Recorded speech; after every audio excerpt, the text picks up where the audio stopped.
The tradition continues of trying to make people laugh right before we go on stream. Hi. Hello, everybody. Hey, good news. Technical difficulties are out of the way, so hopefully everything will go smoothly today. Welcome back to Behind the Screen, brought to you by Crypts and Cryptids. We have missed you. There are some announcements, and they are good announcements. Things are coming. After Roll for Cake ended the campaign, we took a quick break, and the bad news is that some of our lovely people in our group are facing life things right now, some good, some bad, and we just don't have the time. But we are continuing, and we are pushing forward until everyone is ready to come back and continue the Mountain of Mystery campaign. We are going to continue to do Dice Goblins on Fridays. Every other Friday, we'll also do Behind the Scene, or Behind the Screen. Dice Gremlins. I said the wrong thing. Thank you. Thank you, Josh. It would help if I actually looked at my notes, but who uses a script? Anyway, we are definitely coming back. The Mountain of Mystery game will pick up again soon. We are also working on some one-shots that we will have some special guests on. So we are excited to bring you more content. We're excited to be back. We did miss you guys. I had a lot of people in chat right now messaging me, asking me what's going on because they hadn't heard from us in a while. Life hit like a truck. Let's just say that. Okay. But we're all good and we're all excited to be coming back. Cap, did I miss anything? The Gremlins, the Goblins, the Screen, the Crypts, and the Crypt. Nope, I think I was everything. All right. Very good. I can join as a player if you need an extra hand for one-shots. There may be opportunities coming up. We'll keep you in touch. And we're talking about it. We're trying to figure out the logistics of that. All right. So today for Behind the Screen, we have our wonderful Screen Cap brought back. Anything you want to say about yourself, sir? Trying to figure out which variant I am today. Other than that, not really. Very good. And we have our special guest today. You notice that we only have a limited number because we really wanted to dig deep in with Nick, the Therapeutic GM. GM or DM? DM, right? GM. I primarily do Dungeons and Dragons, but yes, GM. I just wanted to double check. So, Nick, the Therapeutic GM, will you tell our audience a little bit about yourself? Yeah, well, God, so much to tell in so little time. No, so yeah, basically I'm a therapeutic game master. I actually work with people in the therapeutic space using Dungeons and Dragons primarily as a way of exploring things that they've been through, things that they're working on, everything from trauma-related histories to behavioral pieces, and basically we just play the game and attribute some of the things that they're working on to their characters, to their stories, and give them basically a safe space to practice their skills and learn new ones. On top of that, I also teach people how to do this through the company I'm affiliated with, Geek Therapeutics. We actually teach, various levels of GMs, regardless of their mode of employment, how to do this and do it effectively. Very good. Awesome. If you're watching us live right now, we do have Nick's link in the chat. If you are not in the chat and listening, we have his websites as geektherapeutics.com and www.reforgedgamer.com. I have been on that website and gone down the rabbit hole several times and somehow found the dice store, so that was dangerous. But there are quite a bit of interesting things on there, different types of trainings and whatnot that you can go through if this is something that you are interested in. I am definitely curious about it, and I want to talk to Nick about it today. But we are also focusing on the psychology side of D&D and how, as dungeon masters, we kind of get thrown into that without realizing, maybe, when we first start. But I'm Nerdy Teacher. I'm your host today, and I've been a dungeon master since 2016. I've been a teacher since 2012, and I have actually made players cry because of good reasons, for mental health reasons. So I think I did something good, but I don't know how I did it. So I'm very curious to get Nick's input on some stuff today. We have a way in chat where you can submit your questions to us. I just posted the link right now. If you have any questions about D&D, DMing in general, or especially for today, the psychology side of D&D, please go ahead and send that, and we will facilitate that. If I sound tired, ladies and gentlemen, it is because it is the second week of school, and I am tired. It's just what it is. So, if I misspeak, please forgive me. What'd you say, Cap? I said you're in spoon debt. Yes, I am very much in spoon debt right now. Mm-hmm.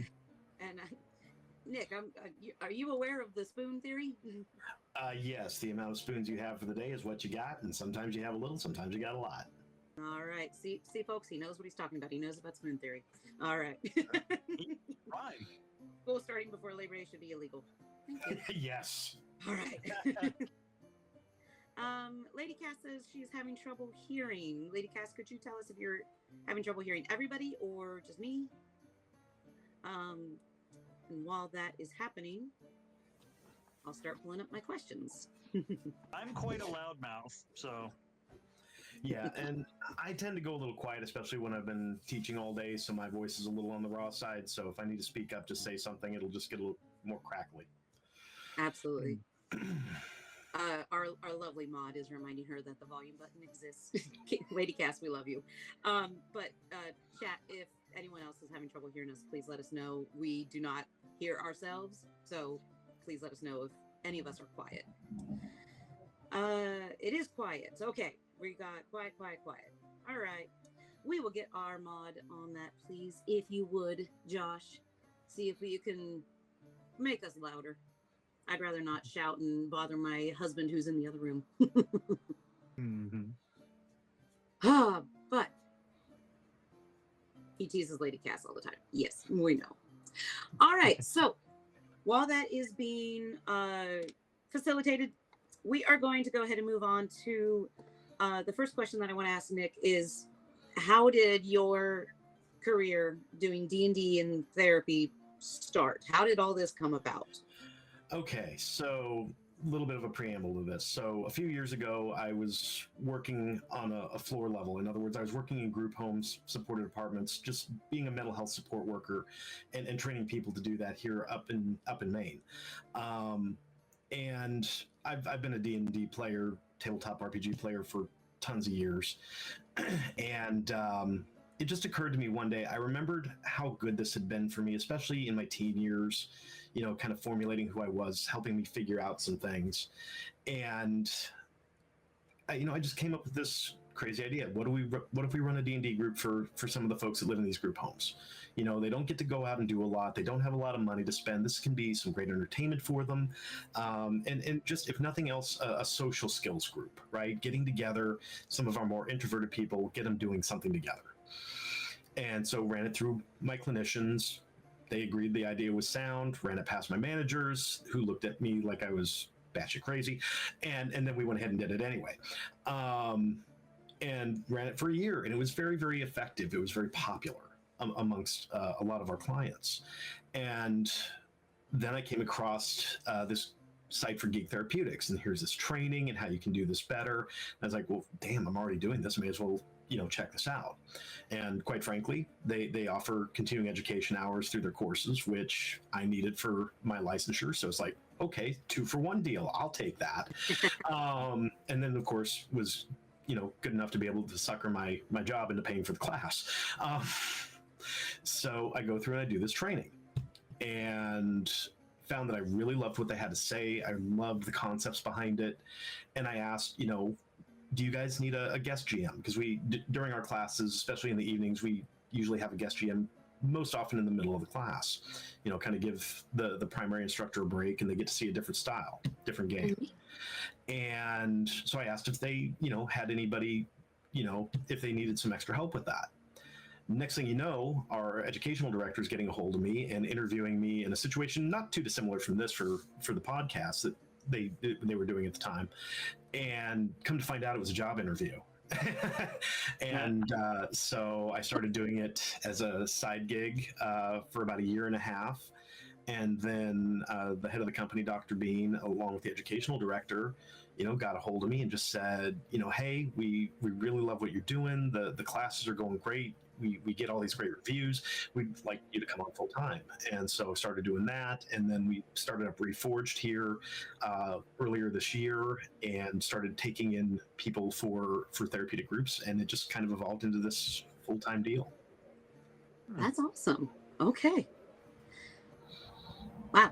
I mean, that's a great origin story. It's so hard to follow that. It's just that everything that fell into place there that led you to here. Just exactly. It had to be a roller coaster. My goodness.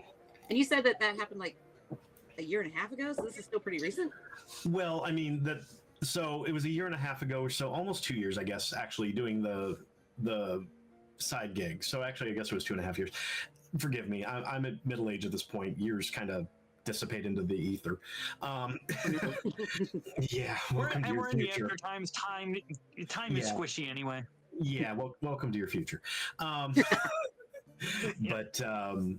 yeah, so yeah, about 2 years total, including the time since I've been doing the full time. But yeah, and then close to 2.5 years if you count the time during the time that I was a student and just interacting with people before I actually took on the training piece for them. Yeah. Okay, very cool. So you actually killed my next question, which is amazing. So I can actually add it to myself and Cap and anyone in chat if you want to add your point to this. The question is, when did you first realize that D&D has some therapeutic potential? And Nick, you said it was working at, you realized it was helping you and your friends, right? Is that oh yeah, even back in high school. I mean, I think all of us, to some extent, when we make our characters, especially our first big character, right, the one that we play in multiple campaigns, we have a tendency to build ourselves into that first character quite a bit, right? That really is a reflection of who we are. And it's amazing when we see this fictionalized version of who we are start to do the things consistently that we wish we could do. And then all of a sudden, somehow, those things start to just naturally happen even in real life. It translates. We talk about the bleed in D&D and the dangers of bleed, but there's also positive parts to some of that bleed. And that's the lessons that we learn along the way and the stories that we tell. And I think most D&D players, most tabletop RPG players that have played for a while, have gotten deep in their characters, will have a story like that. Okay. Cap, what do you think? When did you first realize that D&D has some potential therapeutic properties? That's me. Well, me and Nimue have had this conversation a couple of times, and when you were talking about the first character we make is very much us. That was almost conscious for me with Leander. Leander is the first character I ever played in one of Dustin's games, and Leander's me. If I were to generously give myself stats, those are the stats I'd give myself. And in an interesting way, it's almost like when you talked about seeing your character do things we wish we could do, it's almost like it's a safe way to beta test personality traits, because you're like, I can do this in this environment in a fictional way where it's not going to have any real world impact. See what kind of consequences, see what kind of results I get, and then go, hey, that wasn't terrible. Maybe I can implement that. And of course, mostly early on, that's subconscious. But the moment it hit me like a brick, and I have gotten permission from this player to tell this story, one of the kids in the teenagers game, when we first started this campaign, identified as they, them, is transgender, and was playing a changeling.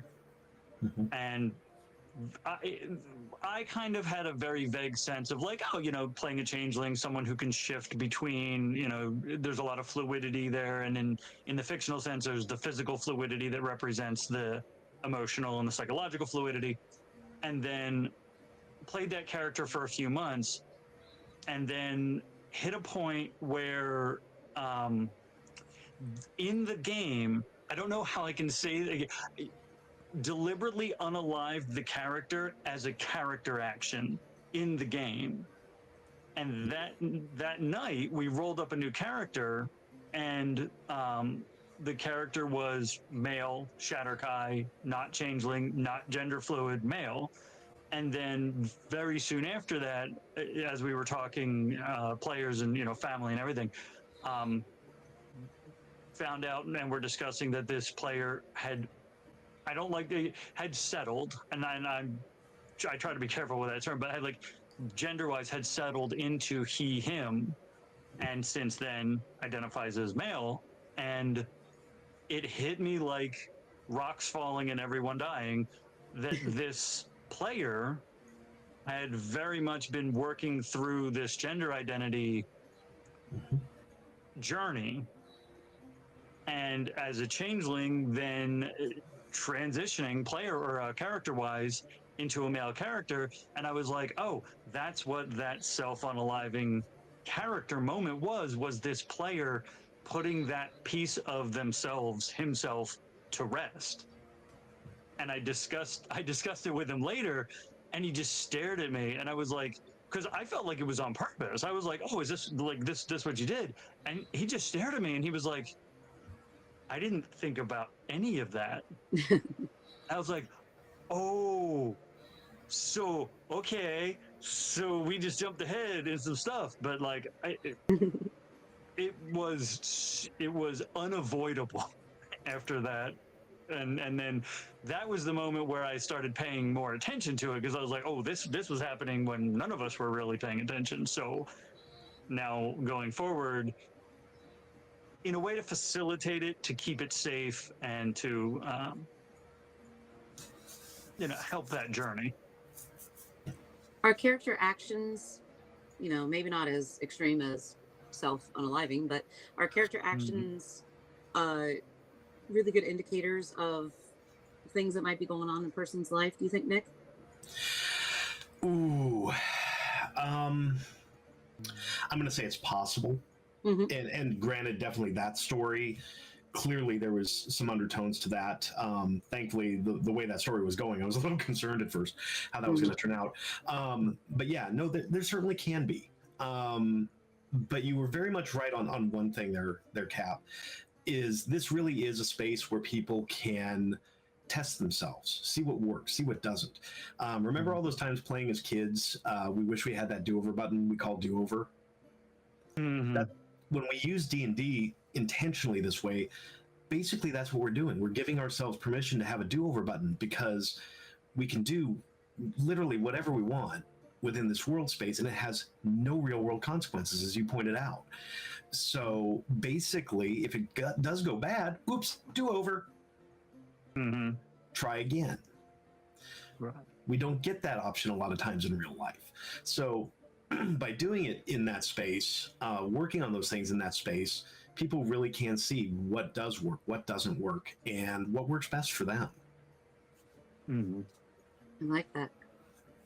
I think if I had to answer this, there's, like Cap said, there's the moment where, it hit.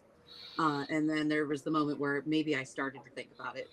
The moment where it hit was when I was a dungeon master, and twice I made players cry for a good reason. One was I had a player at my table who was pagan and had a lot of issues in her real life, having people accept that about her. And when she made her character, she wanted her character to follow the same god. And I just playing the game, I was just doing what I normally do as a dungeon master. I gave her a scene where she got signs from her god, saying which way that she needed to go. And to do that, I had to do research, because I didn't know a lot about this particular deity. And just doing that and showing acceptance for her choice of a deity, which is very common in Dungeons and Dragons, but not in real life, made her cry happily. And then I had accidental time where I created a depression monster, and when the players found it, it was affecting a person who had gone through some heavy shit in their life, and they saved that person by defeating the monster. And when I described how the world seemed to brighten a little bit in the room and there was a weight that lifted off of their shoulders, one of the players who was actively fighting depression at the time broke down. Yeah. So that was, it ended up being good because they thanked me for it after, and they said I needed that feeling. But at the time I was like, what the fuck did I do? I'm so sorry. What's wrong? But, the first time I started to realize that there might be something to D&D and therapy is actually what's going to lead me into another question, is when I played like 3 different games with these people, and every time my character was supposed to be different every time. I wanted to play someone different personality, and every time my character ended up being the mom. And I had somebody look at me and was like, why are you always the mom of the group? I went, why am I? There's something wrong here. Okay. So I started to realize that I was putting myself in this character, and I was putting things about myself that I didn't even realize existed. So that was an internal look on myself. But let's see. Quick question from chat from Lady Cass for you, Nick. Is there any age restrictions on the Geek Therapeutics? I'm not sure if she means people to join and like become specialists, or players. Okay, so I'll just answer both and cover the gamut. So in terms of joining a group and actually, having that group therapeutic experience working with people, we do try to put people in age categories. So, teens will work with teens, kids that are like 11 to 13, 11 to 14 might be paired together. They're in similar intellectual spaces. And then, adults. And there we're a little less worried about it, 20 years old, 40 years old. I mean, yeah, there's age difference there, but there's things they can learn from each other, as well. So it's not as an impactful thing there. In terms of the classes, I mean, yeah, this is a professional license. Our classes are actually certified by the APA. And for those that are in the mental health field, they can tell you to get an APA certification, to get a stamp of approval from them. This is not an easy thing. Okay, this is not something. There are other groups out there that have tried and have failed. Right now, to my knowledge, we are the only ones that can make that claim to have the APA stamp. Wow, that's impressive. That's incredible. So yeah, so for that, it is an adult course, absolutely. We have had some 18-year-olds that have come in, fresh out of high school, things like that. But yeah, generally, I mean, this is designed to be continuing education, primarily to give continuing education hours to therapists and psychologists. It can be used in a variety of other fields. Plenty of other people are fully capable of learning and getting through this. But yeah, it really is designed for adults, for the classes. Now, Josh, if you're available to put his link back in the chat, I do believe, yes, on the Twitch screen, we do have QR codes for his website. Thank you, Josh. I was scrolling through that, and I've been scrolling through it since Nick reached out to me about this a while ago. So, like, this, correct me if I'm wrong. The sessions are like $30 a person per session, and you do take insurance if your insurance covers it. If your insurance covers it, and if we're licensed in the state, that is one thing. So that would be something when you contact us, either for yourself or for your kids, you would need to find out. Unfortunately, I don't have a list of which states we're covered in currently. I know we're working on getting covered in more, but again, that's a huge process. That requires our clinicians to get licensed in multiple states. Again, not easy. Yeah. So insurance is the people, we get it. But that just floors me. It's like, and you accept my insurance, but it's like Nice. $30. I know people who would play $30 for a regular D&D game that is scheduled and can't get canceled. I know people who would pay just to play. So to pay and to have therapy thrown in at the same time is incredible. Lady Cass is mentioning that she was asking about the age range. Her child is 11, and it sounds like what the comment is. She's in regular talk therapy, and she wanted to do D&D with her as an outlet, but realized that Lady Cass had her own issues that she needs to work through. Yeah. Sounds like that could be a duo, a mommy-daughter D&D game. Okay, so I'll tell you what, and here's the thing, and this isn't to separate people from their kids or anything like that. I want to make that clear. I get it. But at the same time, I find that it's very beneficial, especially if people have their loved ones and they both want to go through something like this. Unless you're dealing with something like couples therapy where they're trying to work together to improve their communication and such, it's really better to give them their own space in their own groups, separate by their age. And the reason being for this is for, you know, an hour's worth of game time, a little bit of check-in and check-out, so about roughly an hour and a half total. They get to be them. They don't have to be the child who's being, you know, trying to behave for mom. The mom doesn't have to be the mom that has to behave and role model for the child. They can work on their own things in a space where they are just them. And that, I think, is very, very important. So unless there's specific goals family-wise, I would really suggest having their own spaces for something like that.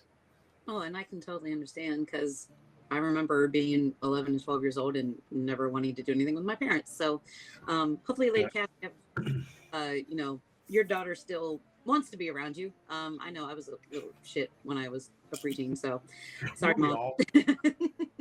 Right. I'm still a little shit, and I'm as old as I am.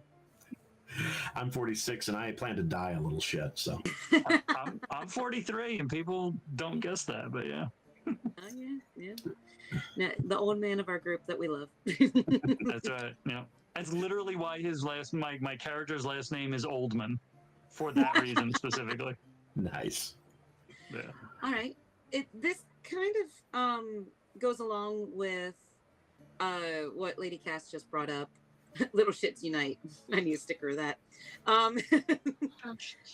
do you handle a player that wants to play D&D but struggles to put words together in the moment?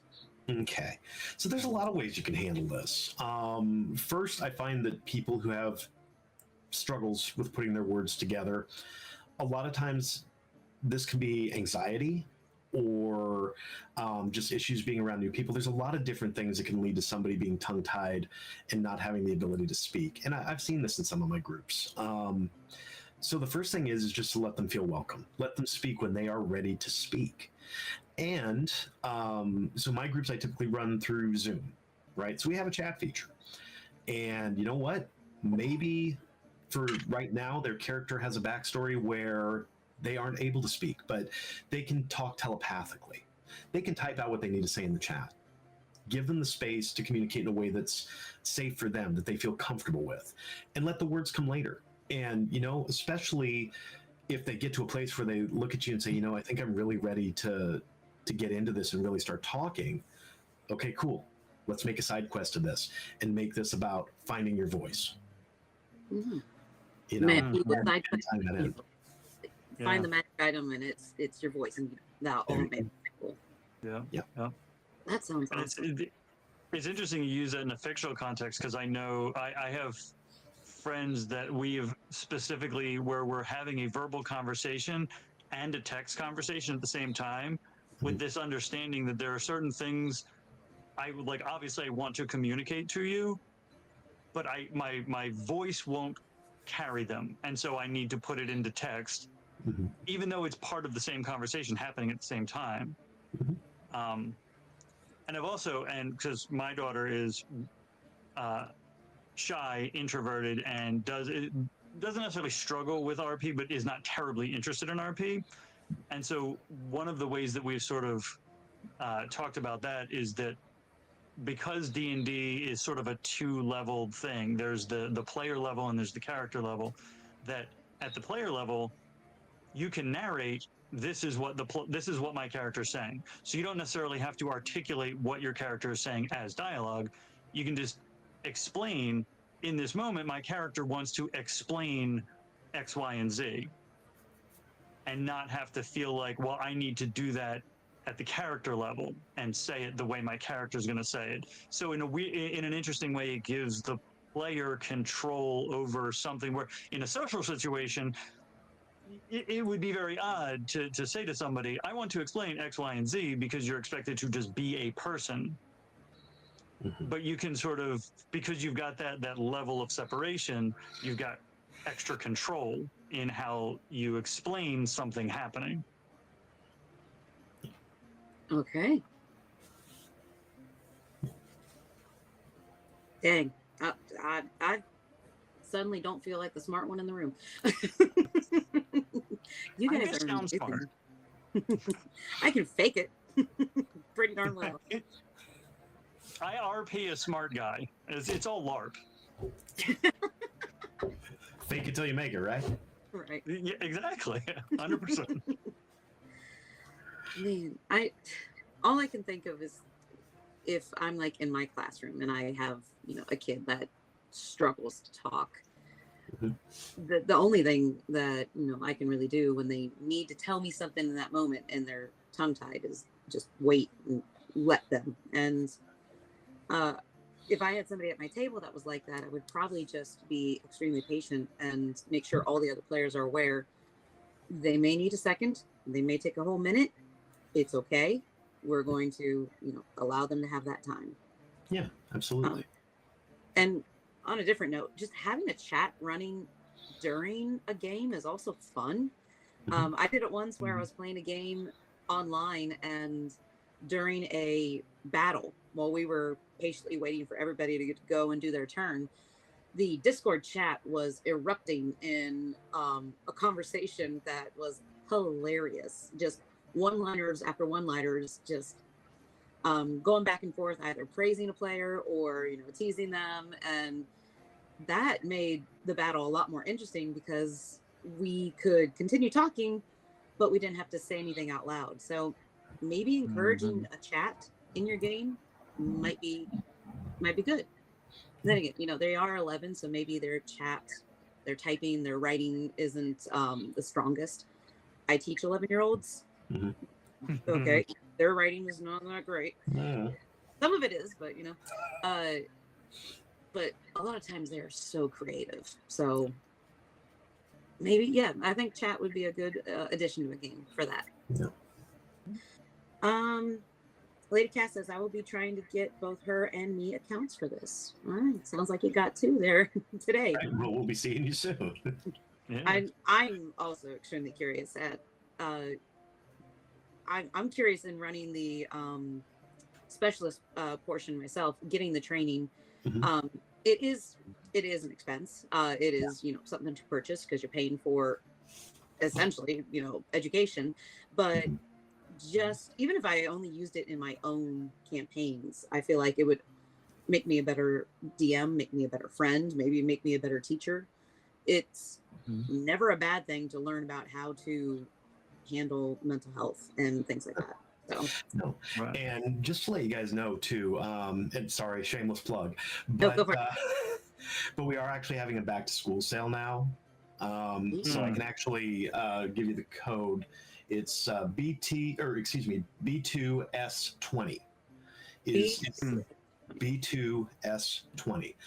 And that's a back to school sale code that'll get you a percentage off of the class for anyone that's interested in that. So okay. And depending on I was just going to say, depending on the work that you do too, there's other pieces in there that can possibly be leveraged. So absolutely. Thank you, Josh. Thank you, everybody. We're good. All right. I'm Alyssa, the Director of Education at Training at Geek Therapeutics. We are currently running a back to school sale. Hello, Alyssa. Thank you. That's my boss. Hi, Alicia. Alicia. Alicia. Yeah. Well, thank you for that. That's awesome. And yeah, like you said, many different educations or careers, or anyone could benefit from taking this kind of class. Do the classes run like college classes? They start a specific time, end at a specific time, or you can jump in So they are scheduled up in cohorts. Okay.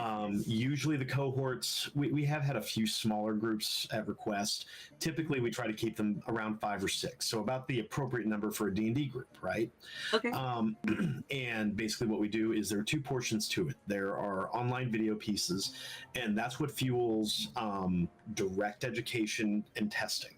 Then we have the live portion where we discuss other topics about actual implementation, the use of it, what it looks like, and then we spend about an hour on the backside of the course actually playing D&D and focusing on concepts, and then applying what we've discussed in the live portion to the end of the game, usually in the form of small assignments. Homework that's D&D. Oh my gosh. Homework that's D&D. Right. D&D related. Man. Gamify the work, and the work is now a game. Yeah. Gamify. Man, if I could figure out how to gamify 6th grade ELA, oh man, I'd be the coolest teacher ever. Ugh, Have them start writing backstories. I'm sorry, I interrupted you. What? I said have them start writing backstories. Well, I'll tell you something I did last year. It was the first year we read Percy Jackson, The Lightning Thief. Love that. Mythology is my thing. And we had to do a narrative writing piece that 9 weeks as well. I made them create their own demigod characters and made them write backstory.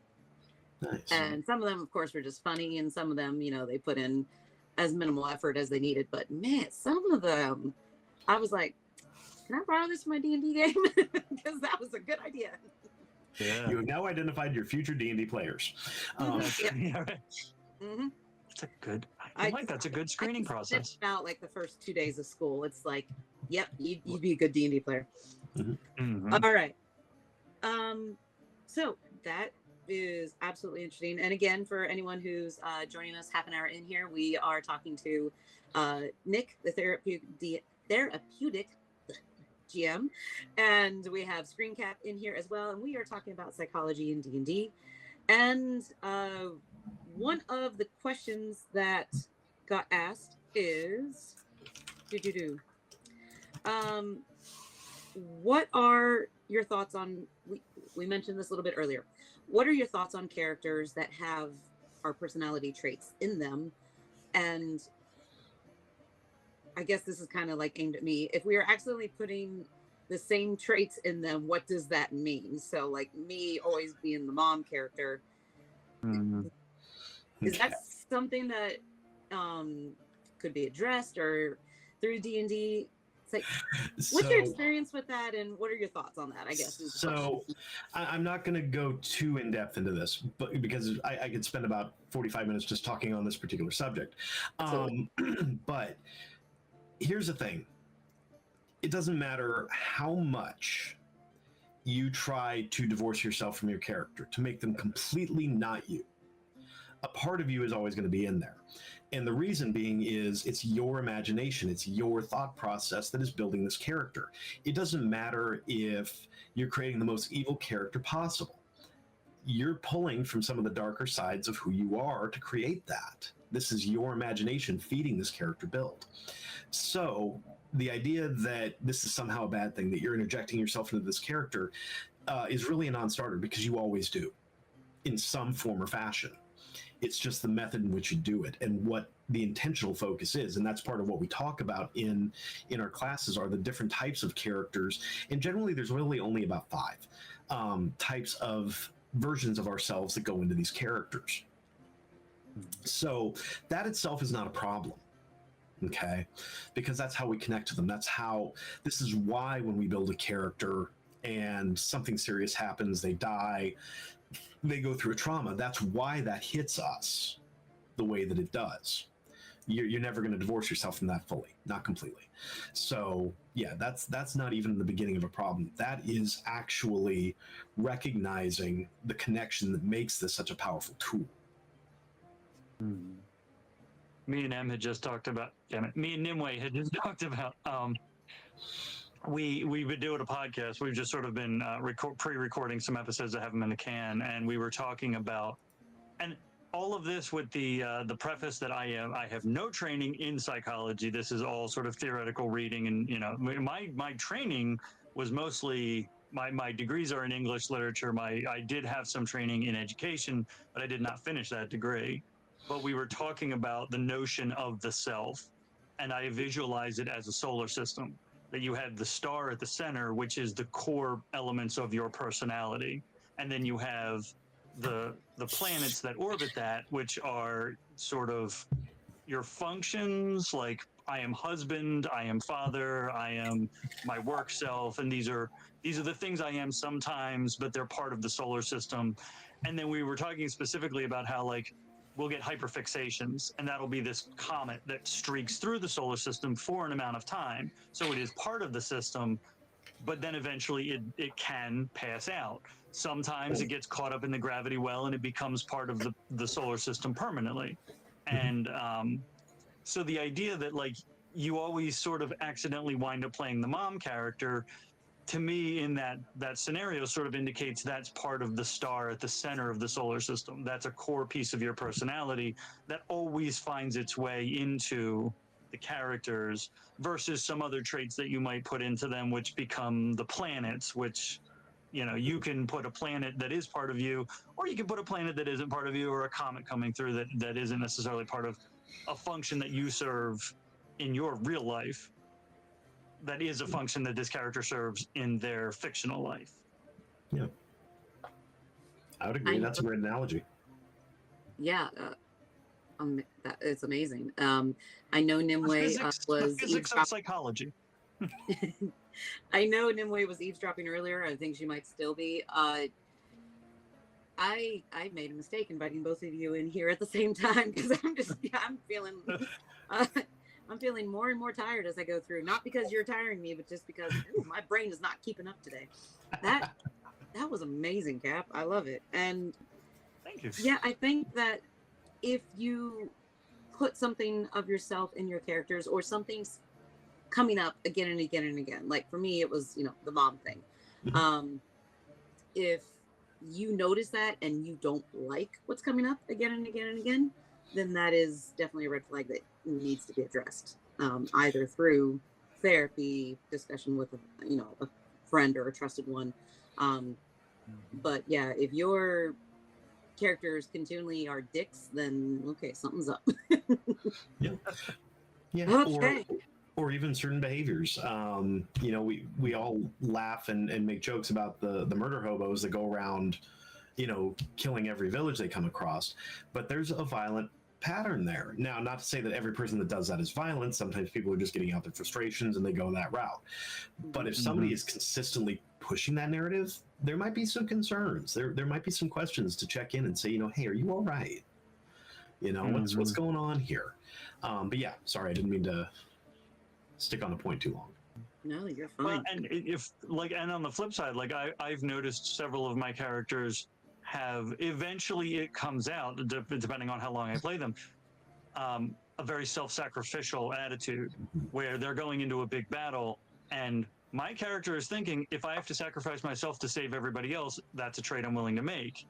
And it's come up enough times where it's sort of, I'm like, it's, there are certain people in my circle of friends where we all have this same tendency to worry about everybody else, worry about everybody else's, how everybody else is doing and everybody else's well-being, to the detriment of ourselves sometimes. And I sort of connected those pieces. Like, this is the fictional manifestation of me not worrying about myself because I feel the need to worry about everybody else. Yeah, and that's a very common theme. And I'll tell you what, you've just literally defined everyone who has ever worked in the mental health field. Yeah, it's pretty much a prerequisite. So, I don't know how much you'd be able to actually tell us, Nick, without us all purchasing, the class. But I'm curious if there's any insight you can give us. If you have a player at your table that, for example, is fighting depression, and like, I know you guys go through a process where you before the D&D game, you go through a screening, I think, and figure out what they need to work on in the session. If a player comes up and you realize they need to get through depression or anxiety or something like that, how do you create the game to help them combat that? Or is it mostly through creating the character? So some of it's through creating the character, and if we have time tonight, I can actually show you a little bit what that looks like. We can even do a little interactive thing if you guys like. We'll make the time. Yeah. But in terms of creating the world, it's not even about creating the world, because I'll be straight up honest with you. Between running my cohorts, running my groups, I don't have a lot of time to do homebrew. I wish I did. I love homebrew. I love writing. I'm a writer at heart. I don't have the time. So I have to use a lot of pre-written material. But what I do is I look at the material, I look at the people that are involved, the goals they're working on, and I say, okay, how can I take the material in here and change it to meet certain needs? So people that are depressed, again, as we were talking about a second ago, people will focus on other people's problems, right? And a lot of times, quite frankly, this is avoidance. This is us not focusing on ourselves, so we want to help somebody else because it's easier to solve their problems and deal with our own crap. So you can put in little things. To go to one of the best known starter groups, Lost Minds of Phandelver, there's all kinds of little nuances in there that you can utilize to lessen anxiety, to bolster that sense of positivity in someone who's depressed. It's something as simple as the wolves at the first goblin cave. They're there. They're kind of an alarm system. They're attack dogs. That's what they're designed to be in the game, right? Right. Well, what if the goblins are mistreating them? Maybe they're underfed. Maybe they're hungry and a little skinny. Now we've taken on a whole different dynamic with these dogs. Now these depressed people are naturally going to do what? Take care of them. Take care of the poor wolves. But how therapeutic is that? They're getting to help someone who's hurting. They are getting to give the help that they wish they could receive themselves. And in return, they're getting a sense of, I did a good thing. I'm actually a good person, And that by itself can have a little bit of an impact. And having moments like that, and especially in a group setting, having their peers say, that was a really awesome choice. We're really happy with the fact that you did that. It was just a really cool moment, bolsters that further. And so what is designed to be just another combat encounter now just became something entirely different, just by changing a few small dynamics. So it is giving them something that they need in their life, whether it's as you said, the good feeling that comes from being able to help someone, and it's kind of forcing them to address the situation rather than somebody else who might be like, oh, you have anxiety, well, we'll just make sure everything is rangers and gumdrops in the game and nothing to worry about, you're fine, no anxiety here. It's more of like facing it head on. In some ways, not necessarily head on as in throwing their life in front of them. That's called exposure therapy. That's one very far outside my scope. And two, unless you're very heavily and well trained in that, that's a very dangerous area to go. I would not recommend that. This is where things like the safety tools, the consent forms really come into play, because as DMs, if we know there's an area that is really touch and go for somebody, we shouldn't be going anywhere near it. And I mean, you guys have been playing these games long enough, and you've said, you've made your players cry for good reasons. But my guess is you've probably also had GMs in various games in the past that have made you cry for bad reasons, right? And it's because the story is about them and their ego, and they don't care what buttons they hit. And that's where the danger comes in. So yeah, this is where some of the safety tools, and yeah, I know in some circles that those aren't popular, but there's a purpose for it. If you care about the people you're playing with, you got to take care of them. You got to know where those boundaries are and respect them. Otherwise, you're just risking damaging people you supposedly care about. Exactly. And this is behind the screen. This is the DM talk show. And I will be forever adamant that if I ever have a DM who says, oh no, I hate session 0. I hate my brain is leaving me. What are the sheets called? Consent forms. Consent forms. Thank you. God, my brain. I hate consent forms. I hate session 0. I hate that kind of stuff. That is not a good DM. That person probably has a story that only they care about, and they do not care about you as a person. So major red flag, in my opinion. Yeah, agreed. Yeah. And that's why with Crypts and Cryptids as a brand, one of the core things that and we've not articulated it really, we have sort of a mission-y type of statement, but one of the core phrases I keep coming back to, specifically right now, because we're on hiatus, we've got participants who are getting bullied by real life, just having to deal with stuff. And some of them have said, expressed like, oh, feeling bad about not being able to contribute or to participate. And I just keep telling them people over product. Mm-hmm. The most important aspect of anything we do are the people who are doing it. If for no better reason than like we can't produce the best product unless our people are in the best space to do it. But that's just a company excuse for like what is a core philosophy that the people are the most important part of it. The product comes far down the line. Well, and the quality of the product is going to be directly relational to the passion that's put in behind by the people that are producing it in the first place. Right. Yep. Absolutely. I am currently getting bullied in chat by our mod, who is adamant that I said rangers and gumdrops instead of rainbows and gumdrops.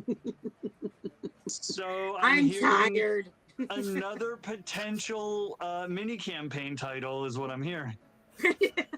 Okay, so you guys are going to be sitting on a missed opportunity if you don't have a ranger that's based on Deadpool riding a unicorn in that. Sorry, just throwing it out there. My husband has not even heard that, and he has already called that. Okay, he will do that. And they use magic stone on gumdrops and throw gumdrops. No, the unicorn shits gumdrops. The Candy Trail, where did it come from? The new mysteries. What were we talking about again? Oh, yeah, psychology and D&D. This was... So Okay. lesson 1 about mental health support specialists and anybody else in the mental health field, we're screwed up in the head. I was going to say, yeah. Well, to really go off on a tangent, is a gumdrop in D&D terms what a unicorn's kidney stone would be? Okay. All right. Now let's really push it. Do you get rid of it by casting Pass Without Trace? And I'm done. Damn it, my DM mind is going, huh? Yeah, what? See? Okay, I'm not the only one. Make a perception check. Do you count kidney stones as allies? So yeah, make a medical check. And this is another thing that comes up in a lot of my characters. It happened with Shane. Shane was the changeling I played in our Strahd campaign. Lazarus I intended for Lazarus to be more serious, and it just has not played out that way. And I know it is because when I'm joking in the game, it's me, not Laz. But that's a piece of me that like will not go away, because I know that the way that I process seriousness that makes me uncomfortable is to joke, because to joke is to take control over and reform the contours of something that's making me uncomfortable into a thing that I can create laughter out of. Okay. Yeah, in a weird way, I think there's also, if I feel awkward and I make a joke that makes everybody else cringe, I have in a way inflicted that awkwardness on them, and now we all feel awkward, so it's an even playing field. But yeah, that's I know that's where my humor comes from, a defense mechanism and a control mechanism in a way. Well, and I'll tell you what, usually, and sorry not to dig too far into you, but a lot of times it's a trauma response. Yeah, 100%. And I've described it as when I was in grade school, I got bullied a lot, and I know that my sense of humor, specifically my self-deprecating sense of humor, came out of knowing that if I could make fun of myself better than a bully could make fun of me, they wouldn't bother because I was doing it better. Yep. Yep. And so, like, and also because if I could make someone else laugh, they're not going to pick on me because he's the funny kid. He's the one who makes me laugh. And so it was like, again, it was two birds, one stone. The action economy was fantastic because I was doing it better than them and making them laugh in the process. So I became the entertainment. I became the jester. Yeah. And as a self-defense mechanism, but yeah. Yeah. And you know what? I think it would be a very interesting study to look at DMs, especially the ones that really tell the fun and enjoyable stories, and see what the percentage is of them that were bullied as kids. Oh, that's a different thought. Yeah. Well, and I think too, that's again the fine line of the DMs who are DMing for their own ego and wanting to tell their story and like force other people to play parts in their story, versus the DMs who go into it wanting to have control over the rest of the world, while also giving the players a space to have agency and alter the world. Because it's that very fine balance of me as a DM trying to re-exert control over a world that I didn't have control over because I was being bullied. Now I control everything that's not you guys, but also making sure that they have as much freedom and as much ability to alter the world I've put in front of them so that I'm not being the bully in return. Exactly. Let's move on to another question. I think it's been on screen for a little bit, and we just keep getting sidetracked with amazing conversation, so no apologies needed. But my goodness. Let's see. This one is a little less about therapy, and maybe it is, who knows. But can you describe a time when your players really threw you for a loop, but you were able to save your story from disaster? Let's see. We'll give you a second to think about it. Let's see. I know that I've answered this question before, and I've mentioned the legend lore spell on the most important historical site in my entire campaign that led to like a 10-minute monologue of all the stuff that they learned. It worked, but I wasn't expecting them to try that. I mean, who takes legend lore? I never took it as a bard. Okay, I think I've got one. Cap, are you set, or do you need a minute, or? The one that I have is probably the same one I've told before. So if you want to. Okay, so this comes from one of my training classes. I feel a little more comfortable telling that story because this could land in a dozen different ways, and I don't have HIPAA in my way with this one. So, got my people up on the side of a mountain, and they've just encountered and dealt with a stone giant who left them alone, let them pass after realizing that they were not listening to him. And it's getting on towards dark, so they're not really in the best of places, right? They're on a narrow path, side of a mountain. They come around, and the first thing I make them do is a dexterity check because the path has been shorn off the side of the mountain for about 200 feet in length. 200 feet of it gone. So they managed to survive and not go toppling over. Okay, cool. So these guys, much rather than thinking about, well, we could go back towards where the giant was because clearly they knew something that we didn't and were trying to tell us. Instead of that, what do? They start breaking out ropes because they think they're going to make it across this 200-foot span with sheer rock on their one side and a complete total drop on the other.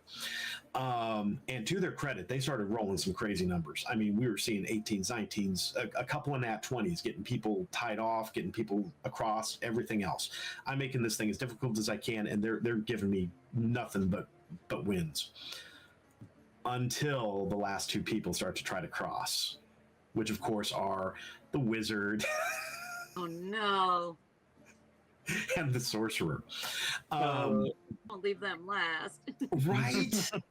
I mean, so smart all the way through this, and then you're leaving them last. You didn't leave anybody there to anchor. Come on. Plan, people, plan. But yeah, so not only do these guys start having trouble, and end up swinging loose on this rope, dangling below this cliff face area. But the weight of them, this is where the strength fails after everybody's, expended their strength and their good rolls here earlier. And these two end up pulling the rest into the abyss. Now, when this started, my stone giant only had 2 entrances and exits for his cave. Immediately appeared a third one where this cliff area had shorn off, which is where he grabs and saves their hapless butts from falling into the abyss and crashing out on rocks. And that's where that story ended, literally with a cliffhanger.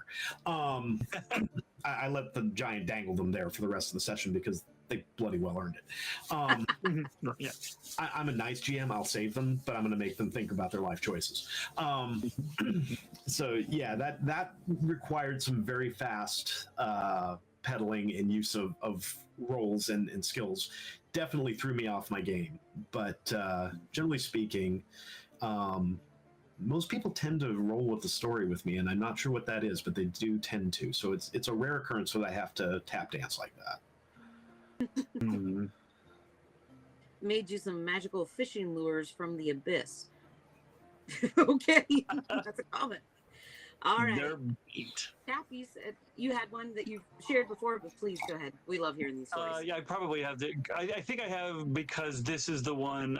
So they were moving through. It wasn't quite the Underdark. It was just underground. So it was like, between the surface and the Underdark. But they're moving through tunnels. They find an underground foundry, and prior to this, there had been a player who had been in one session. Their playing style very much did not mesh with the rest of the players. They just decided they didn't come back.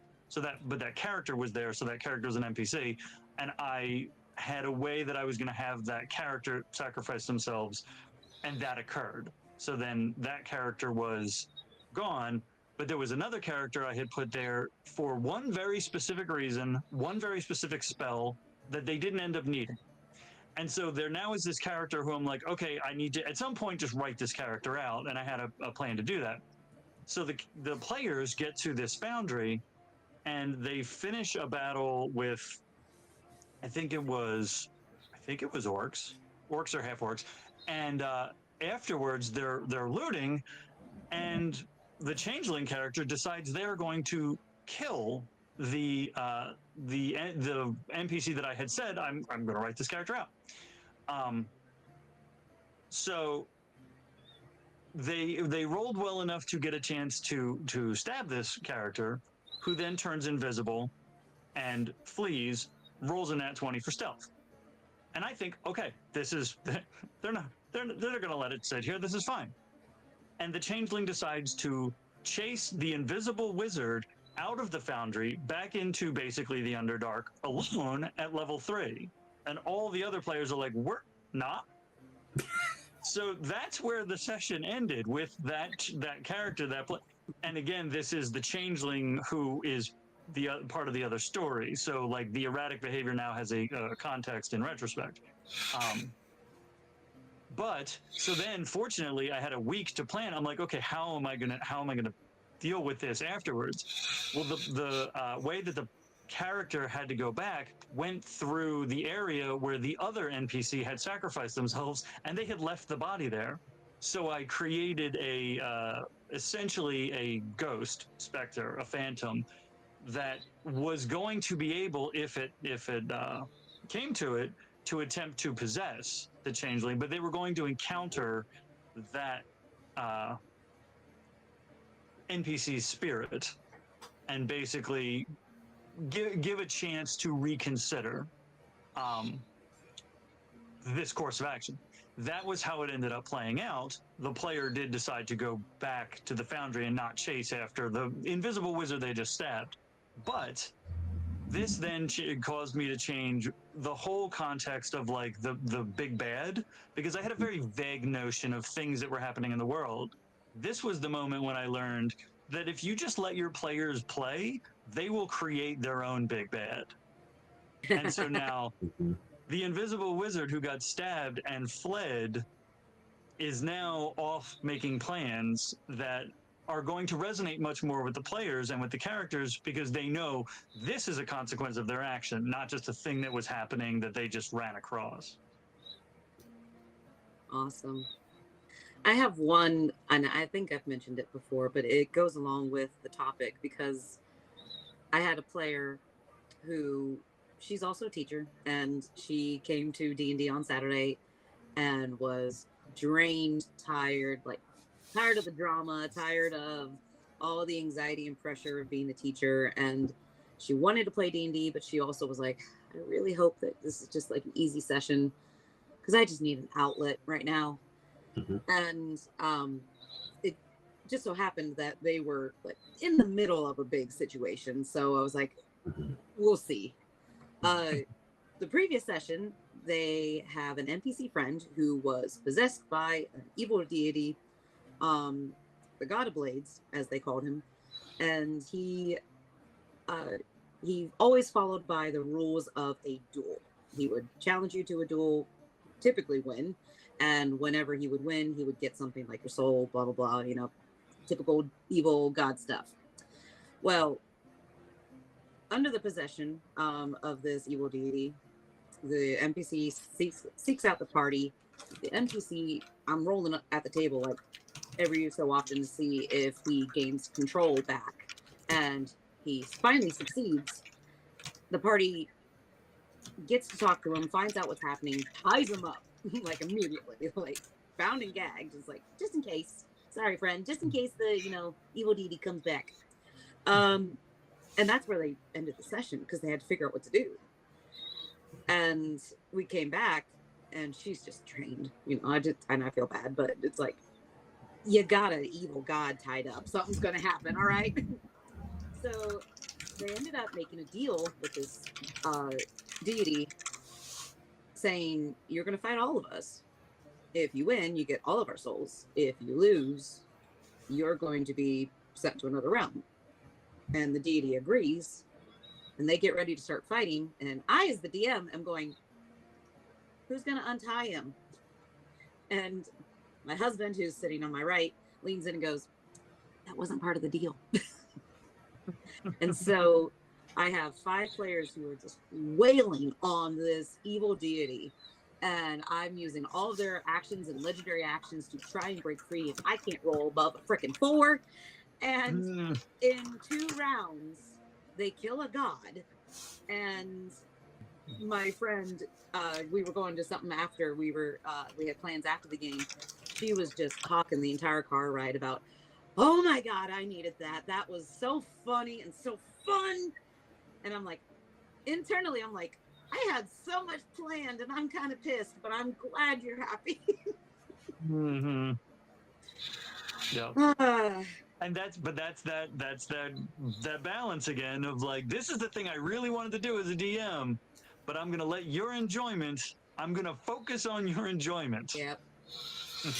Yeah. It was like, this was supposed to be the most difficult thing that they faced to date. And it was gone, but it worked out great for them. They still talk about it today. They had fun, and that's what's most important. And they know that it irritated me lovingly. You know, I'm not mad, but it irritated me in a loving way, and that just adds to it for them.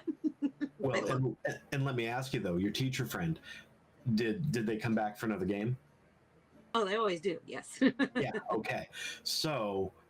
Yeah. Even if it may have taken things off the rails and took it to a place where maybe you weren't wanting it to go or intending it to go, you have a new player who is now getting benefit from what you do. Oh yeah, absolutely. Something that I always say when people ask, you know, how do I know if I'm doing good? Or you and I talked about imposter syndrome when we were just discussing before this, how every DM seems to have imposter syndrome. Oh yeah. And I don't know where I was going with that. My brain just stopped. What I was saying was, if you have players that return, you're a good DM. Yeah. You might not be the best in your mind. You might be the best they've ever had. You might not. But if they return, they're having fun, and you're doing a good job as a DM. Yep. So absolutely. Yeah, I was proud of them. I was pissed, but I was proud. And that happens a lot. Pissed and proud is the DM motto, I think. I was going to say that's a sticker waiting to happen. I'm pissed and I'm proud. That's right. I'm pissed and I'm proud, and I'm pissed that I'm proud. I'm proud that no. Okay. Okay, we're gonna go on a loop here. Doesn't work the other way around. We do have a good question here from someone, and I think some psychology would be extremely beneficial. How can a newbie feel less awkward in the game? This person says, I struggled with interacting with NPCs and other players in a single day game. I'm assuming it's like eventually you show up, and ended up giving up. Okay. I struggled with interacting with NPCs and other players and ended up giving up. I'm so sorry. Okay. I struggle from social anxiety too, and I may not seem like it here, but in person, you put me at a table with a bunch of new people I don't know, I am shut. I do not talk. And it takes me a while to break out of that shell. So unfortunately, like a single day game for me is not going to be fun. I need a campaign where I'm going to make friends. If you go back and watch the first Curse of Strahd game where I played with Cap and the other fuckers, I didn't say shit. I was so quiet. Yeah, so, on something like this, first of all, it is going to take time. And you're absolutely right. A campaign, whether it's a months-long, years-long campaign, or even just a therapeutic group, 10 to 12 weeks, you're going to be with the same people. And the thing about these groups and why they're so effective, it's not just the concepts and applying them. It's not just having the right GM with the right training. It's the environment of the people around you. It's the support. You look at any other form of therapeutic group, they are designed to provide support for other people that are going through things, whether that's all going through the same thing or just looking for mutual support. One way or the other, you're building a team. And it's just like building a team in D&D, right? You start with the origin story, the characters come together, they don't know each other, they don't trust each other, half the time they don't even like each other, but for whatever reason they end up playing together, becoming this powerful party, and all of a sudden these relationships grow. And the same thing is mirrored in these therapeutic groups. They come together, they're unsure of themselves, they're unsure of, especially if they're relatively new to playing D&D, but it sounds like an outlet. They come in with all of these anxieties and all of these concerns, and at the same time, all of these hopes. And they start to see that other people are kind of in the same boat. So we start, especially, and this is where the DM really comes in important, is role modeling what we want to see. We want to see the vulnerability. We want to see the openness. That's got to be us. We've got to show that it's okay to be this, especially in a cultural environment that tells us we're not supposed to have joy. We're not supposed to enjoy kid things, especially, right? So we have to do the silly voices, even if we suck at it. We have to be over the top because they need somebody to show them that it's okay to engage. Give them permission to play, especially for the adults or the teenagers that are trying to be adults, right? But yeah, the group really does start to build and coalesce into a party, not just in the game, but in the reality of the group as well. And that's one of the most beautiful things for this type of work for me to see is these people who, within 90 days, they've gone from complete strangers who were barely able to look at each other across a computer screen, and now they're laughing, they're joking, they're supporting each other. They're cheering each other on when they have a good day and caring and supportive of each other when they're having a rough one. And it does. This is part of why this works in a therapeutic group setting. So in terms of that anxiety, I'd say go in with an open heart, an open mind. Go in with a mindset of you're going to give everything that you can give on the given day, back to the spoons, right? Mm-hmm. And I think what you're going to find is everybody else there has their own insecurities. Every one of them, down to the DM. I don't care how good they're at, how good they are at it. I don't care how long they've been doing it. I don't care what kind of training they have. We all have our insecurities. So bring them. And if need be, play through them. Show those insecurities through the character, because at the end of the day, while the character's tied to you, the character isn't you. It's a buffer.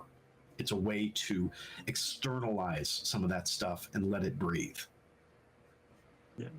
If you are going into a game and you know this about yourself, that you're quiet, one thing that I've done, knowing that I tend to clam up when I'm around people that I don't know very well, is I will make that announcement. Like, we're about ready to begin. Everyone settles down and is listening, and I might say, "Oh, hey, just so you know, I'm kind of shy.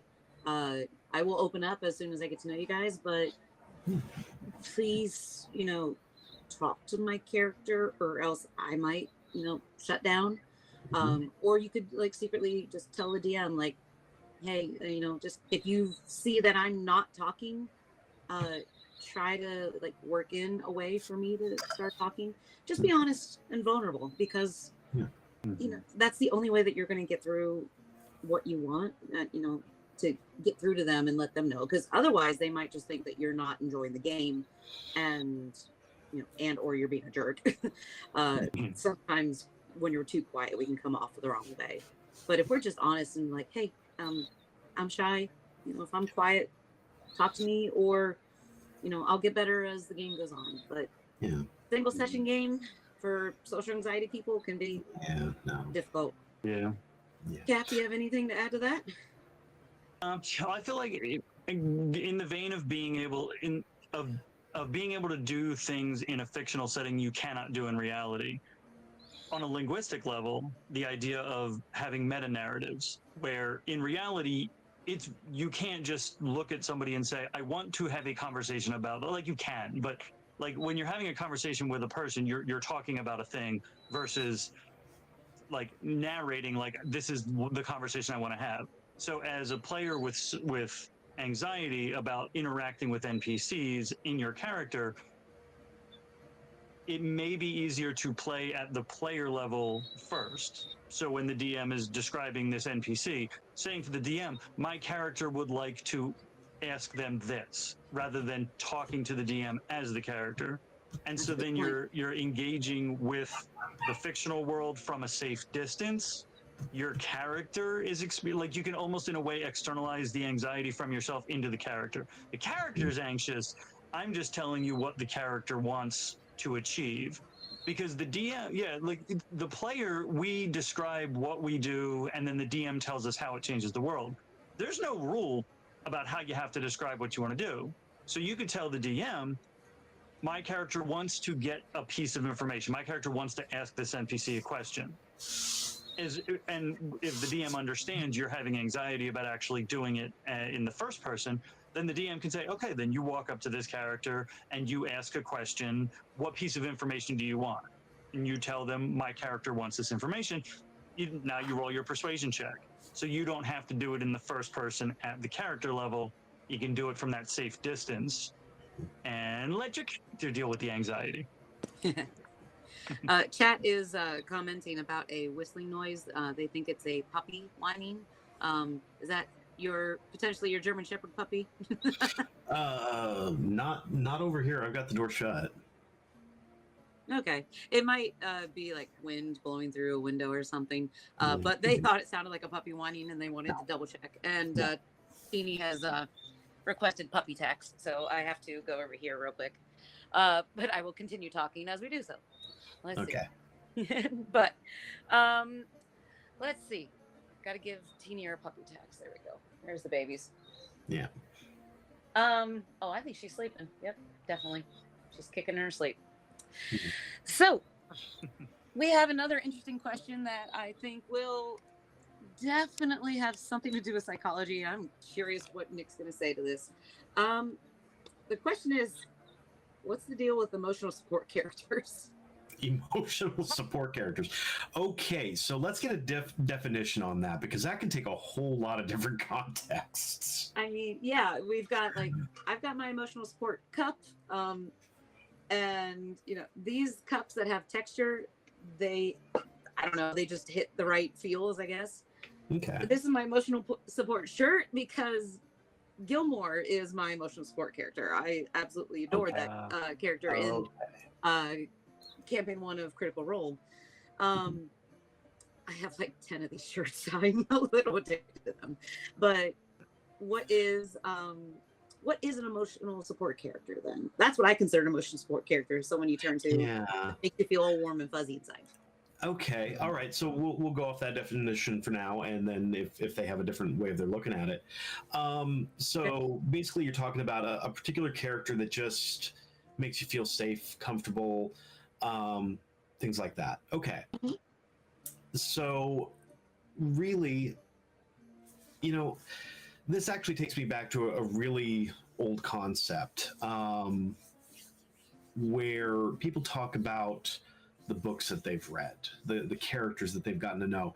I've heard this concept utilized with Lord of the Rings a lot.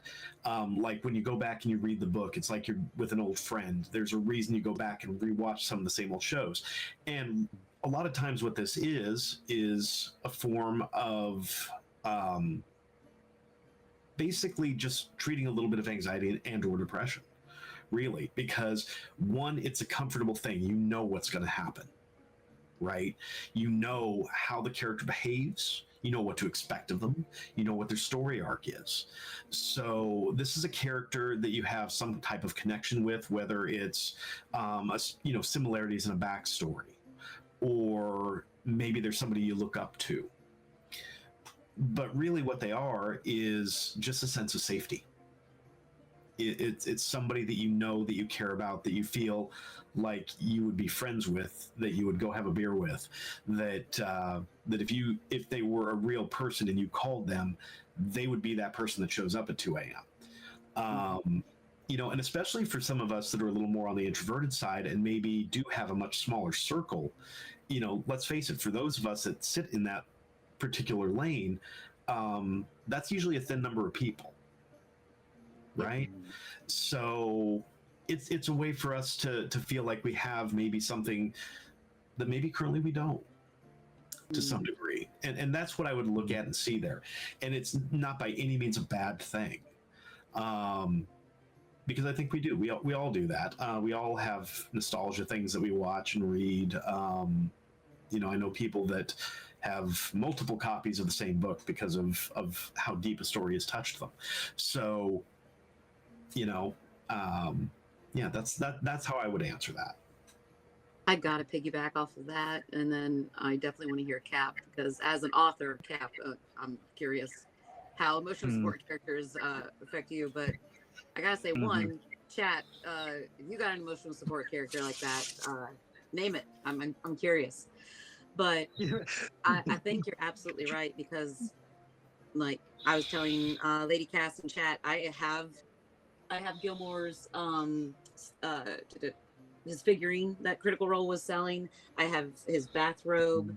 I have so many of these shirts. The one that I have that's the oldest, it's so faded you can't even see it anymore. But I think you're probably right on it's something that we didn't have at the time.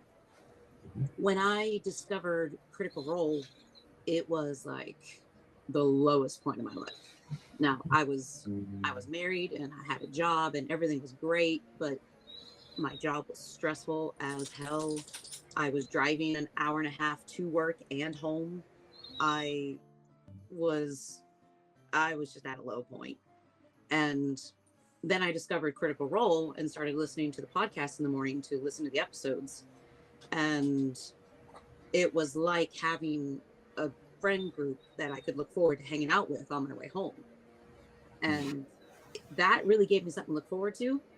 And I don't know why I gravitated towards Gilmore in particular of all the characters, but I don't know. He just like direct feels, or maybe it was the voice. I don't know. But he's so fun. He's just quirky and fun, and he's not afraid to like say it like it is. And I think I appreciated that. So got a little down there, damn it, but that was a really rough time in my life, and thank God I got away from that school and moved away. And not that like my family was anything to move away from, but I'm in a better place, so much better, and still listening to Critical Role. Mhm. But Yeah. Belle from Beauty and the Beast. Ooh. Victor, Josh, not Victor from Critical Role 1. Oh man. Oh, I have a character. So I attempted my own version of Victor for a character in the kids game. And an interesting thing I've discovered is that I'm not good at impressions of characters. So what I wind up with, I still try, because what I wind up with is this thing that's like 30 degrees off and therefore an original character, because I'm not good at this one. So I have Horatio, who is an absolute, he is a wonderful, gorgeous lunatic, and like his story developed out of playing him, which has been fascinating. Um, I feel like emotional support characters fill a negative space. Like we have the things that exist in our lives, and then the things, the contours those things create spaces where things are missing. And it might not be an over, like they're very obvious things, like, you know, somebody has an absent parent or something like that. That's a very obvious empty space. But there are also gaps where they're not terribly obvious until you encounter something that fits it right. And you're like, oh, that fits a spot. And I have this theory about Gilmore because he's the one that they get all the things that make them able to be adventurers. He's the emotional support, but he's also he's the guy in the chair. He's like their M, or no, I'm sorry, he's their Q that they get their supplies from. Yeah. But I think some emotional support characters that are that, but then there are the ones where it's a piece of ourselves that we recognize. Like a lot of people who identified with Harry and Harry Potter were the kids who had been bullied or mistreated or pushed to the side. And they got to see a version of themselves follow a trajectory they did not get to see. And it was like this, I can treat this like an alternate fictional me in this fictional sense of this character doing what maybe I wish I had done, dealing with, or having the world doing for them what my world did not do for me. I like that. It is that idea of things that are missing, or things that, see, missing makes it feel bigger, but sometimes it's a gap, and suddenly it's a character that fills that gap in exactly the right way. Well, we're at the 10:30 mark, which means we got about half an hour here. And I would love to do what Nick wanted to do with walking us through creating a character with mindfulness involved. How did you phrase it? So yeah, basically, we're taking a look at a character sheet and building ourselves a character. And for those of you watching, if you want to grab a character sheet or hop on Beyond or your digital whatever to do this with us, you're more than welcome. So yeah, so we go about this pretty much the same way that we would build a normal character. And then as a therapeutic GM, I would ask some additional questions about some of the choices that you make and kind of help you to see some pieces that maybe go behind some of that. So for instance, you go into a brand new game, you're in session 0, you're getting ready to roll your characters, right? You're getting ready to do your stats and do all this stuff up. What types of things do DMs typically take control of in terms of character build? Well, it depends on the DM. Some DMs obviously will give you restrictions on what type of races and classes you can take. Right. But in my experience, the DM is very open to what you can do, but they do set some ground rules, like if you're going to roll for your stats or use standard array and things like that. There we go. They determine how we're going to use the stats. So for this exercise, we're not going to do that. You get to choose the method, whether it's standard array, point by, roll your dice. You get to decide which one you want to use, which one is most comfortable for you. Okay? So real quick, let's just start with the stats. Come up with your stats, guys. All right. And we'll start there. Now. You telling us to do it right now? Yeah, or? Please. Okay. And anyone else that's joining us at home, do the same thing. Wait, all right. That's right here. All right. So we got one rolling. Just out of curiosity, Cap, are you rolling? Which way are you going with us? I'm not sure. I can't hear you, bud. I think I popped off that tab. Can you hear me now? Yeah, Yes. there we go. Okay. So rolling and rolling in order. Okay, so you're rolling in order. Okay. All right. So, Okay. yeah. So Okay. right. So I won't pick which one goes where. Well, the first one I roll is going to be strength. Next one's dex. Next one's Okay, so we're going back to original AD&D method. All right. Yeah. Okay. Don't worry, you don't have to revert to your wizard having a D4 for hit points. Oh no. Oh no. Welcome to old school D&D, where the wizard really was the glass cannon of the group. Okay. So I did not do it in order. I Okay. do roll d4, drop the lowest. I do not re-roll ones because I love the chaos that brings. I got a 12, a 12, a 12, a 12, a 6, and a 9. Okay. Nice. All right. So now here's the thing. It's not the stats themselves that are important for this character. Exactly. All right. But from a therapeutic standpoint, there's little pieces behind how you choose to go about your stats. So for instance, you chose to just roll and then you're going to place your numbers wherever you place them. Mhm. Okay. So there's a small element of a need for control, but there's also that sense that you're willing to take on some raw possibilities, right? You're willing to deal with things being a little more chaotic. Probably part of your school teacher background, right? Because you're used to living in chaos 5 days a week, plus or I think minus. that would make me want more control, but Well, you you're would right. think, but here's the thing: where do you thrive? You thrive in chaos. Okay. Yep. Call me out. Okay. Well, you do. You thrive in chaos. You're a DM, for crying out loud. You go and teach kids all day long, and then you come home and you DM people. You thrive in chaos. Now, Cap, you, on the other hand, you rolled. So again, you have that sense of chaos. You have those things going on, but you wanted to do it in order. Okay. So if you stop and think about that for a second, why is that different than just rolling for stats? You want my answer? Yes. For me, that way of doing it specifically is brings verisimilitude to the game, because in life we don't get to choose it. We have other outside of training, like very hard. We have our pretty close to whatever our strength is, whatever our dexterity is. These things come naturally. We don't. I don't get to choose to be more intelligent just naturally. I can go study for a bunch of years. Right. And I'm not saying that this is what. And then it feeds into the next parts, but also, basically to have the verisimilitude of that we don't get to choose our natural aptitudes. Right. So in other words, you have a sense of acceptance, right? You're able to accept the things that happen to you, and then you find a way to make those work for you. I'm sorry. You're used to rolling with the flow. Like a tarot card reading vibe from this, because just like, Jeez, calling us out. And here's the thing, though. This is, there's nothing tarot card about this. I'm not looking at a crystal ball. I'm not waving magic wands. what this is just behavioral observation, especially over time.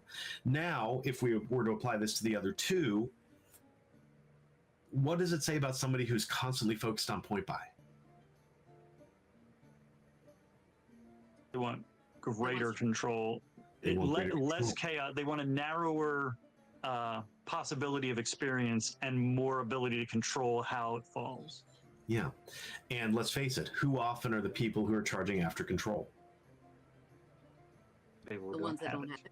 The ones that don't have it, right? So these are the types of things. Think about what we've just uncovered, talking about how we generate stats. Right?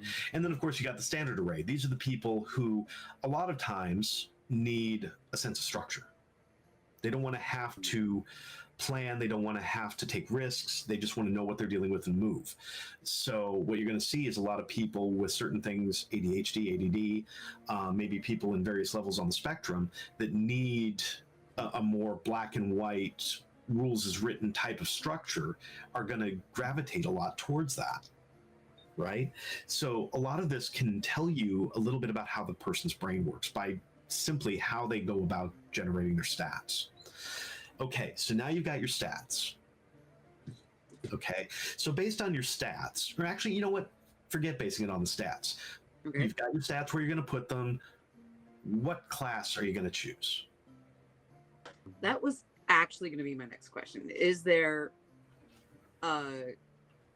something for the people who are driven towards one type or another? For example, I am definitely driven towards magic users. Okay. Sorcerers, druids are my favorite. I've played all of them, but I love the ones that have magic. And in my mind, it's because I feel like they can do more. Okay, so yes and no. Okay. There is something to be said about it, but it's not in the fact that you choose a magic user over a fighter. It's in the abilities that you choose, the spells that you choose, that you're really going to start to see things. So stop and think about, and I'm not trying to out you guys here on things you got going in your personal life, but think about something. If you had a goal, a therapeutic goal that you were wanting to work on, what kind of character would make sense? What class of character would make sense to best experience moments where you could work on that goal? Well, if I was somebody who was working through just wanting more self-confidence, I would maybe, if I knew somebody like that, I might push them towards like barbarian. Okay. Just the strength that comes with it, the rage, the extra abilities that come with that, and just running up into combat and being the first one there. That I feel like that's confidence in battle. Okay, confidence in battle. But what kind of confidence do they need? Do they need confidence to stand up to bullies? Then yeah, barbarian might be a great choice. What if they need confidence in owning their abilities and their skills? What would you suggest for that then? Maybe a rogue? Yeah. Maybe a bard? Expertise. Yeah, maybe a bard. Yeah. Mm-hmm. Right, yeah. So it really kind of depends on what the goal is, where the goal is coming from, what's driving it, right? But intrinsically, people naturally seem to know what type of character they need to fit that mold. Mm-hmm. Okay? So thinking about that for a second, just for yourselves, if this were your goal that you were working on, whatever your goal is that you choose, go ahead and just tell me what class you're going to choose. Okay, I'm going to have to think about that. Cap, you got any ideas?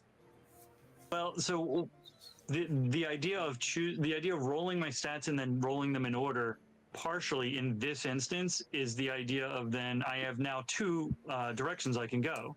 I can, in the way that in the real world, you pick what you do more or less based on your abilities. So if you're very strong, you go into something that strength helps you do that thing.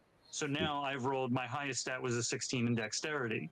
The natural inclination would be to pick a rogue, or I think ranger also, the dexterity is useful.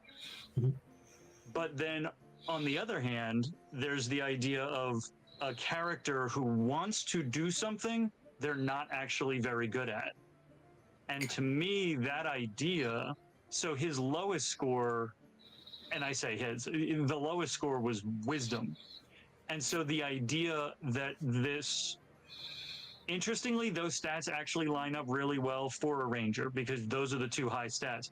But like, if I wanted to play a character who their stats did not align with what they wanted to do, I would pick a druid for this character, because the idea is that this character really, really wants to be a druid, probably for personal reasons. They knew a druid, the druid was a role model to them, and they want to follow in their footsteps.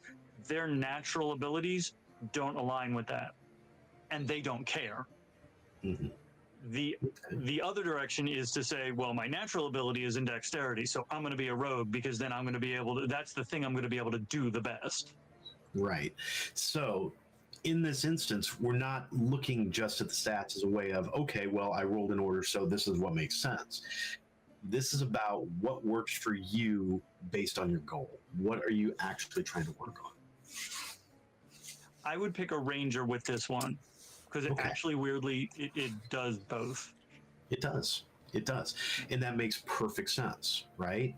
So you get to explore that and you still get to be beneficial to your team. But yeah, you have some deficit, you have some drawback, and an area to basically express and work on the area of deficit, in this case of the character, in an area of need that you personally have.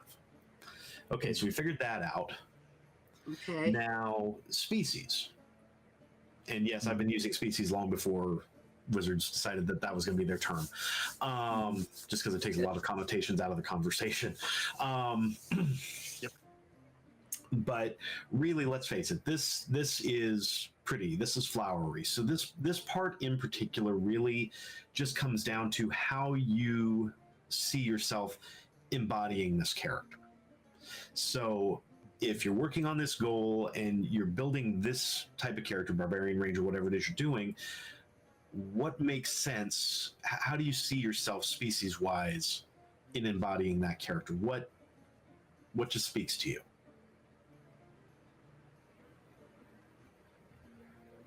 I'm still on the previous question because I worked backwards. I didn't go, what do you want to work on and what class do you choose? I was like, well, I always liked druids. Why do I like druids that much?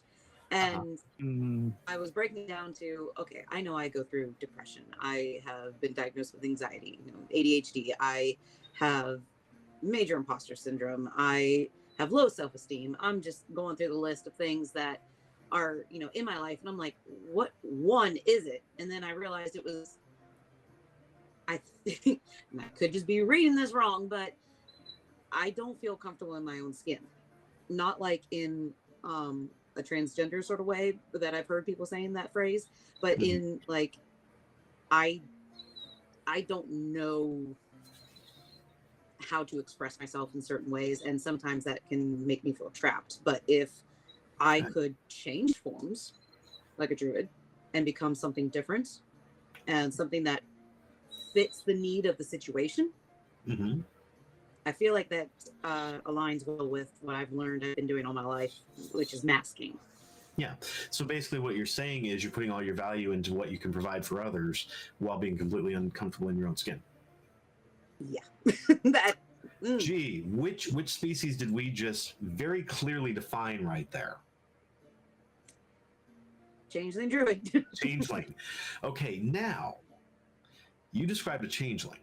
So your goal here is to see value in yourself rather than in what you can provide. So what do you think that would dictate you should probably try to do here? As far as character creation, or as far as where? As far as character creation, in terms of what you're choosing to play. I don't know. I'm at a loss.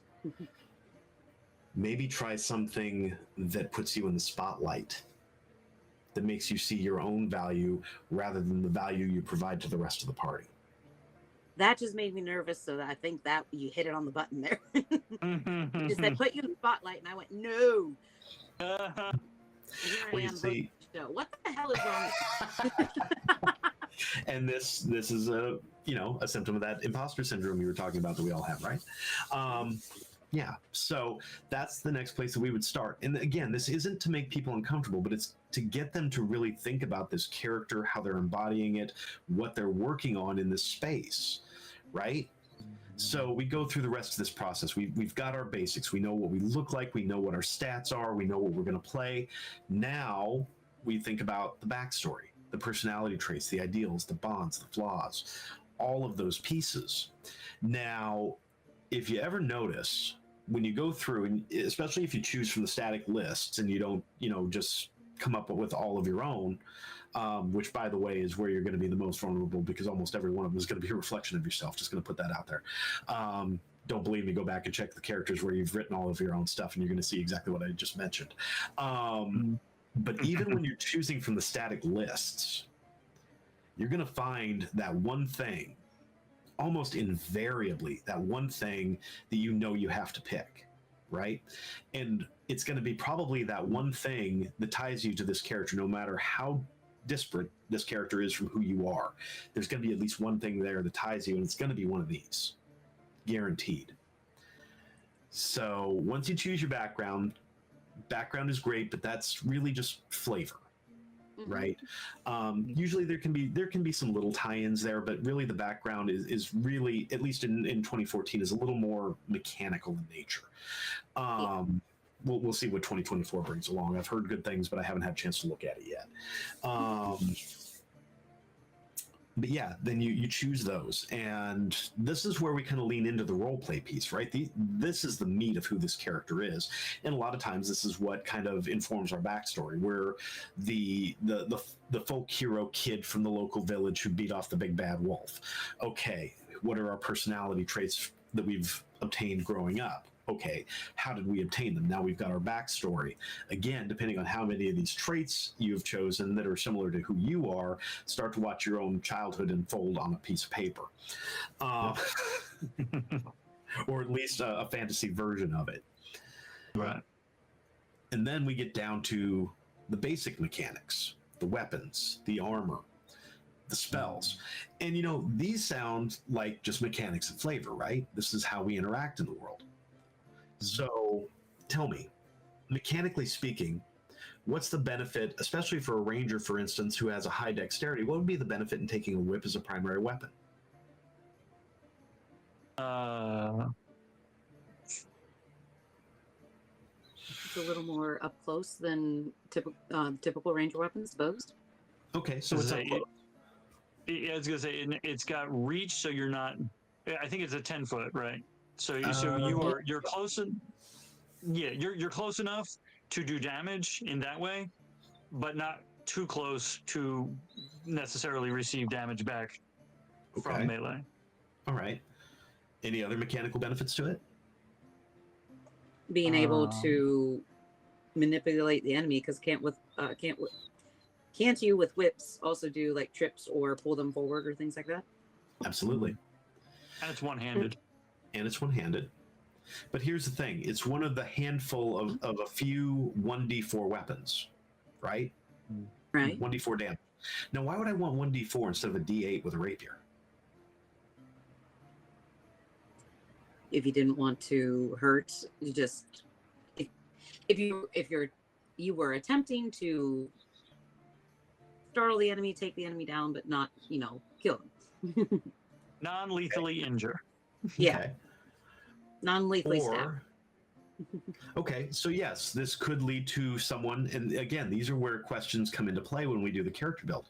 That's a really interesting choice. Why would you choose that particular weapon? And it could be the reach factor. It could be the ability to use it for other non-lethal strikes. But here's the other thing, and this will tell you how calculating a person is. Well, it's a D4 damage. That gives me a 25% chance of hitting my maximum damage every time I strike.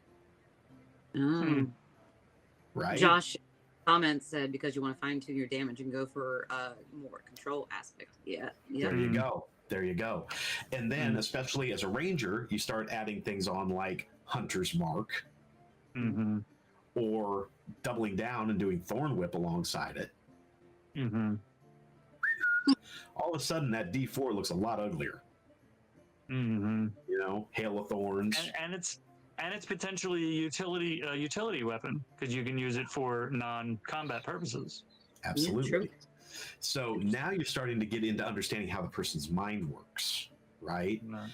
All by asking questions about a fictional weapon that is on a piece of paper or on a digital character sheet. Now, let's go to spells. So let's say you're doing your typical druid, just for argument's sake. What are your common spells? I had an insight on this with our Curse of Strahd campaign because I caught the tail end of a conversation where they were talking about my sorcerer and how I, as a player, was always setting up everyone else for success. I would take things like Fairy Fire or the healing spells, Lesser Restoration, and things like that. I had damage, and I would use it if I knew I could take out a lot of enemies at once or deal a lot. But if I couldn't, I was always trying to set it up for everyone else. Okay, so you're choosing a lot of support spells that hinder the enemy, spells that help or heal your party. Things that don't put me in the spotlight. things that don't put you in the spotlight. Okay. So again, now you're starting to see the picture here, right? Yeah. So now let's say the person that you're working with and you're building this character with, they go fully on the offensive. All of them are like combat spells and control spells and things like that. What might we infer from that? There's a ton of different things. Either main character syndrome, or the desire to inflict a lot of damage so that either they won't get hurt or the people that are around them won't get hurt. I feel like my natural instinct is to think that that is a person who has been hurt, and their response is, I need to be able to stop someone from hurting me and the people I care about again. Bingo. And the best way to do that is to hurt them as much as possible first. Best defense is a good offense, right? Where do you think that concept comes from? That comes from people that have had damage in life. They strike first because they know if they don't, they're going to lose. So that's what that could look like. Now you start to see a mix of these things. You see enough combat that they can be effective. You start to see some healing spells, some maybe some roleplay level spells. We're seeing a wide mix within the spell lists. What does that tell us? To me, it feels like indecision. Does it? Or unable to pinpoint where you want to go. Okay. So from an above board level, that would make sense. Cap, how about you? It seems kind of like wanting to have the most possible options. Like going into a scenario going, well, if nobody's hurt, then I'm going to hit. But if I've got somebody hurt, I can heal. And having essentially maximizing your utility in terms of combat and support. Exactly. Then comment says freedom. Freedom. There you go. Yeah. You like to, and honestly, what I've seen with this, and I know this for a fact, at least from my perspective, because I do a lot of my characters like this. I'm bearing myself here a little bit. But I like to be the fly in the ointment. I like to be the one that you never know exactly what I'm going to do, because I'm going to react in the moment with whatever I've got that's going to fit the thing, right? So that's part of it. And I know it can look like indecision, but at the same time, it also gives you options. One of my favorite things, and this is going outside of this geek and taking me back to my Star Trek days, but one of my favorite things about Star Trek, the original series, the reboots, all of them, Kirk always had this one thing: he doesn't like the no-win scenario. Neither do I. Especially when I'm working in mental health. I don't believe in giving up on the people that I support, and I don't. So every tool that I can put into my toolbox, everything that can give me a variety of ways to support a person, boom, there it is, right there in my character sheet. And so these are the types of things that you can figure out about a person before, whether you're doing this in session 0 or you're doing a session -1 during an intake and building their character one-on-one with them. So there's some privacy to this. But these types of questions give you a deep insight into the people you're working with, just by asking simple questions about the choices they're making. And for anybody who's ever been through therapy, that first session, that intake, it's uncomfortable, right? Because you've got this complete stranger asking you all these questions about who you are, the choices you make. I'm doing the exact same thing, but I'm doing it through the lens of the character. Guess what? The people in my intakes, they're not uncomfortable because they're talking about their character. They're talking about who they're building, not who they are, not realizing that who they're building oftentimes is exactly who they are. I'm sure there's data on this. I'd be fascinated to see longitudinal analysis of, like, say you have a druid and you start off session 1, 2, 3, session 8, 9, 10, and you've got certain go-to spells, and seeing how your use of spells may change over 60 or 100 sessions because the character starts to develop and find out what their strengths and weaknesses are, but also learn different ways of interacting, and sort of what then that translates to as the player and what they're learning about themselves. Yeah. So I'll tell you, I'd love to see those studies too. I'll be straight up honest with you. This is, while those again, those of us that have played these games have known for years what this is and can be, and how we can benefit from it. This, in terms of mental health, is still pretty much bleeding edge, right? Because I mean, let's face it, talking about D&D as a therapeutic tool even 10 years ago, even just 10 years ago, you'd have been laughed out. Right. Sure. We're only 30 years out from the Satanic Panic, so right. Yeah. So when all the psychologists were telling you that this is going to turn your child into a devil worshiper as they're sitting there with their psychology degree in one hand and their Bible in the other, not to impugn anybody's religion, but that's where it was back in the 80s and 90s for those of us that lived it. But yeah, so bottom line, the studies are being done, they're being worked on, but as you know, really, your use of longitudinal studies and all that, this is not something that comes out of thin air. This takes a matter of years of study. What I can tell you is, in a very broad sense, again, HIPAA laws, but what I have seen in terms of just simple data from screeners in the therapy groups that I've seen, and doing screeners for depression, anxiety, PTSD, ADHD are the four primaries that we run. I have seen people come in 90 days and drop those anywhere from a point or two to a higher level of functionality, less of an impact. I've seen those. I have seen some people that have dropped them within 5 points. I've seen one person whose PTSD score dropped 12 points in 90 days based on just these interactions. And I'd love to say, oh yeah, I'm an awesome DM, I'm making this has nothing to do with me. I'm opening the space, I'm creating the space, and I'm giving them a place to play and practice. Right. This is them doing the work in exploring the character and working side by side with other people and feeling that sense of support and engagement and acceptance.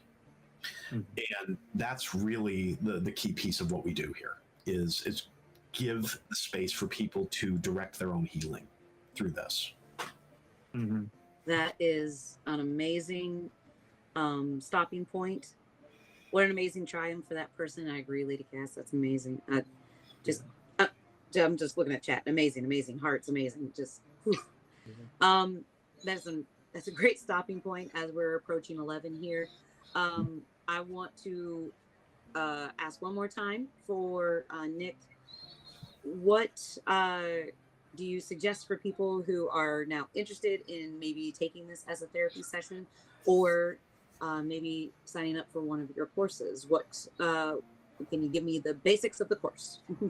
Okay, so the basics of the course is it is 9 weeks. So you are signing up to be someplace for 2 hours every 9 weeks.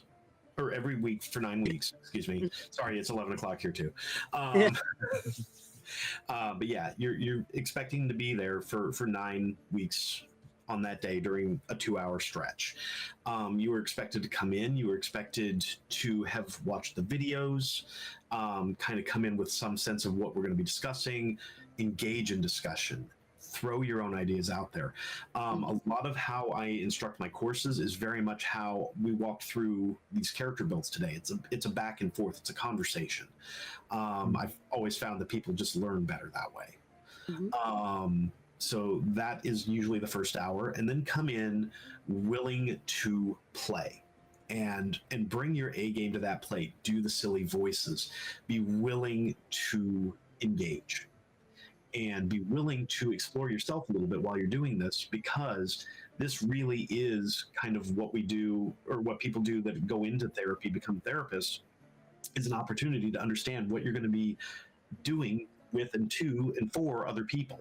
So you're putting yourself in their shoes. So you're going to be experiencing a little bit of that. I'm going to be doing, having you guys do a little bit of soul searching to a certain degree, working through some concepts. And from that, we're going to talk about how to do it. We're going to talk about how to prep and plan and build uh, all those things, how to recognize and properly document if we are working directly with a therapist and working at that subclinical level, how to do some of that work. And then how to build or deconstruct and rebuild encounters so that they become a little bit more meaningful, kind of like our discussion on the wolves as a brief overview. Most of us are not therapists, but you said that there are other versions not for therapists, but for anyone. The certified geek therapist, I believe. So that is actually a slightly different course. Okay.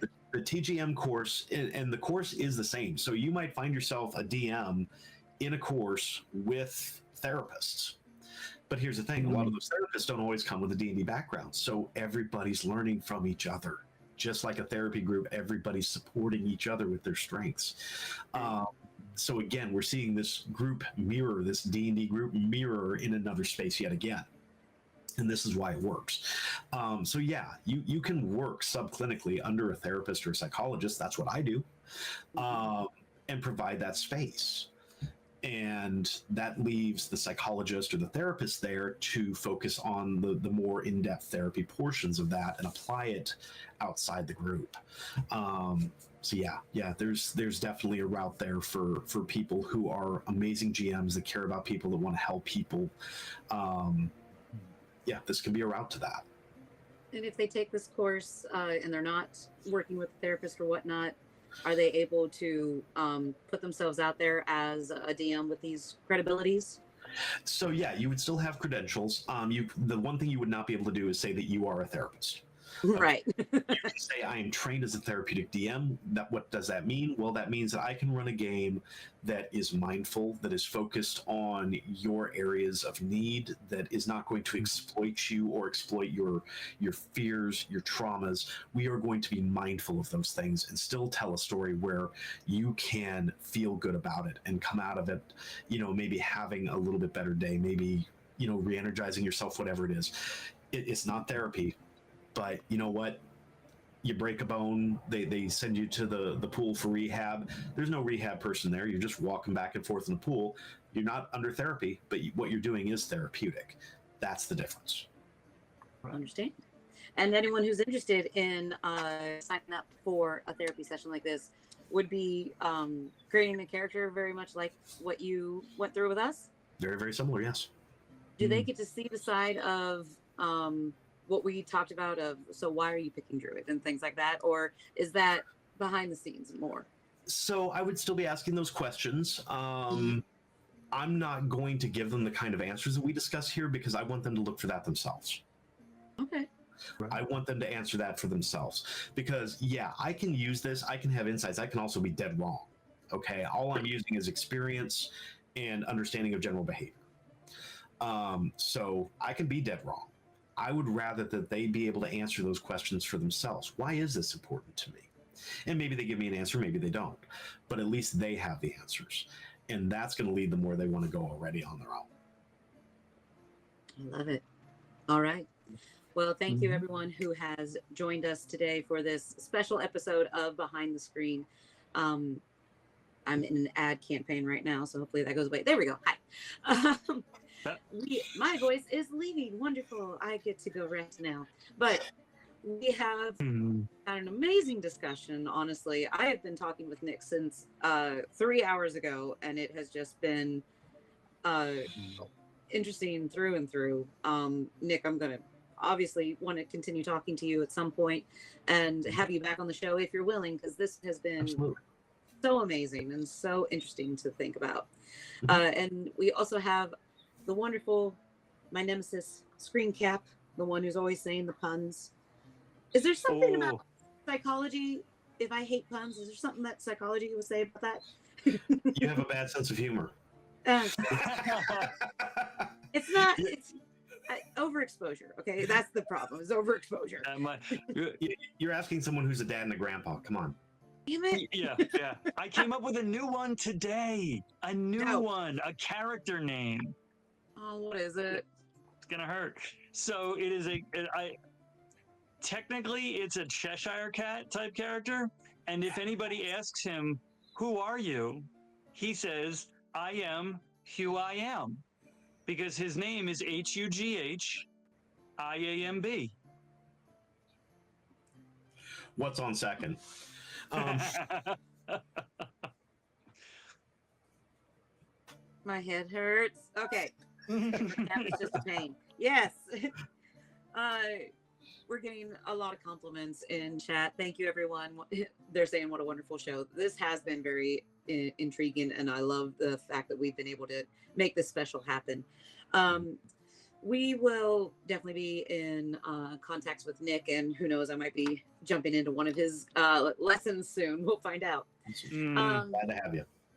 Cap, love you, man. We will be starting up.